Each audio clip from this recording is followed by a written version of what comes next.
বিপুল পরিমাণ সোনা সহ 4 জন গ্রেপ্তার। 5 কেজি 619 গ্রাম সোনা সহ 4 জনকে গ্রেপ্তার করল কেন্দ্রীয় রাজস্ব গোয়েন্দা দপ্তর। জানা গিয়েছে, গোপন সূত্রে খবর পেয়ে দুজনকে বিহারের কিষানগঞ্জ থেকে আটক করা হয়। সেই দুজনকে জিজ্ঞাসাবাদের পর আরো দুজনকে আটক করা হয়। ধৃতদের দুজনের বাড়ি বিহারে এবং অপরজনের বাড়ি মেদিনীপুর জেলায়। ধৃতদের জেরা করে মোট 48 পিস সোনার বাট উদ্ধার করা হয়। প্রতিটি সোনার বাটের ওজন 110 থেকে 112 গ্রাম। পাশাপাশি এদের কাছ থেকে নগদ প্রায় 2 লক্ষ টাকাও পাওয়া গিয়েছে। ওই সোনাগুলির বাজার দর 6,29,32,800 টাকা। পুরো সোনাটাই দিল্লির উদ্দেশ্যে নিয়ে যাওয়া হচ্ছিল। ধৃতদের আজ শিলিগুড়ি আদালতে পেশ করা হলে বিচারপতি 8ই অক্টোবর পর্যন্ত জেল হেফাজতের নির্দেশ দেয়। আমি রতন বলি, কেন্দ্রীয় রাজস্ব গোয়েন্দা দপ্তরের আইনজীবী। আজকে কেন্দ্রীয় রাজস্ব গোয়েন্দা দপ্তর 4 জন আসামিকে শিলিগুড়ি এসিএম আদালতে হাজির করেছে।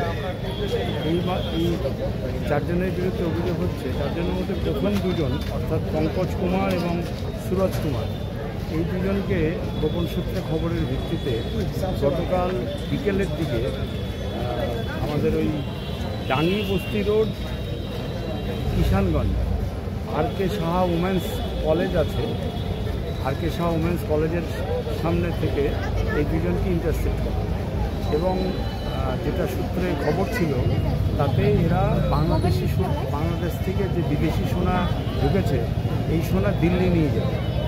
তারপরে ওই 2 জনকে প্রথমে জিজ্ঞাসাবাদ করা হয়। তারপর ওরা বলে যে আমাদেরকে রাস্তায় না করে সার্চিজার এটা সেফ জায়গায় করলে ভালো হয়। তখন ওদেরকে একটা স্পট সমন দেওয়া হয়।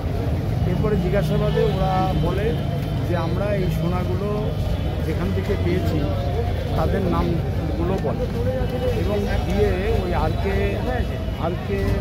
সাহা উমেন্স ইনার কলেজের সামনে উল্টো দিকে একটা বাড়ির একটা ফ্ল্যাটে ওখানে গিয়ে এই খবরের ভিত্তিতে ওখানে গিয়ে ইন্টারসেপ্ট করা হয় এবং সেই ইন্টারসেপশনের সময় ওখানটায় ওই বাড়িতে ছিল আশিস কুমার এবং সৌভিক পান, এই 2 জন ছিল। সৌভিক পান, আশিস কুমার এরা হলো মেদিনীপুরের বিখ্যাত এবং ওই বাড়িতে বাংলাদেশের থেকে চোরা পথে যে সোনাগুলো ঢোকে, যেটা ইসলামপুর, গোয়ালপুকুর বা মালদার বিভিন্ন এলাকা দিয়ে যে সোনাগুলো ঢোকে সেই সোনাগুলো ওই বাড়িতে স্টোর হয় এবং সেখানেই ক্যারিয়াররা এখান থেকে নিয়ে বিভিন্ন জায়গায় পাচার করে।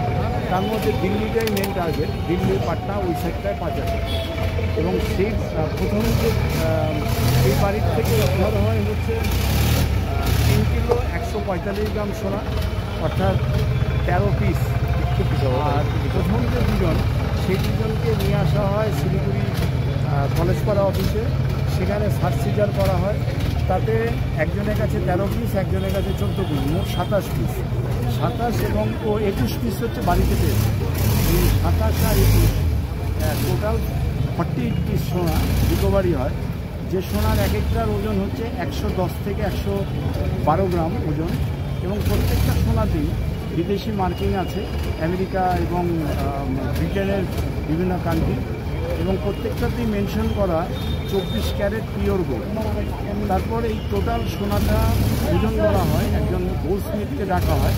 গোল্ডস্মিথ সার্টিফাই করে যে সোনাগুলো হচ্ছে 24 ক্যারেটের পিওর সোনা এবং ওজনে যেটা পাওয়া যায় মোট 5 কিলো 619 গ্রাম সোনা এবং এটার গতকালের বাজার মূল্য অনুযায়ী 6,29,32,800 টাকা, মানে প্রায় 6,30,00,000 টাকার সোনা উদ্ধার হয়। আর তারপরে এদেরকে জিজ্ঞাসাবাদের পরে ওই বাড়িতে কীভাবে সোনা আসে সমস্ত তথ্য পাওয়া গেছে, আরও কারা কারা জড়িত তাদের সব নামধামও পাওয়া গেছে, সেগুলো সব তদন্ত চলছে। তারপর সমস্ত কিছু নিশ্চিন্ত হয়ে এই 4 জনকে অ্যারেস্ট করা হয়। অ্যারেস্ট করে এদেরকে আজকে শিলিগুড়ি এসিজিএম আদালতে হাজির করেছিল। আদালত ওদের জামিনের যে দরখাস্ত সেটা খারিজ করে আগামী 8ই অক্টোবর পর্যন্ত জেল হাজতের আদেশ দিয়েছে এবং এর সাথে একটা আন্তর্জাতিক সোনা চোরাচালান চক্রের একটা সন্ধানও পাওয়া যায়। এটা একটা বিগ র্যাকেট, দীর্ঘদিন থেকে ওই এলাকায় ওরা কাজ করছিল, সেটা কেন্দ্রীয় রাজস্ব গোয়েন্দা দপ্তর সেটা খুঁটিয়ে এর আগে এত পরিমাণ এর আগে ইদানিংকালের মধ্যে এত বড়টা ধরা পড়েনি। অনেক আগে ধরা পড়েছিল, কয়েক বছর আগে 84 কেজি, তারপরে 14 কেজি, এগুলো আছে। ইদানিংকালের মধ্যে গত কয়েক বছরের মধ্যে এটা সবচেয়ে বড় সোনা রিকভারি।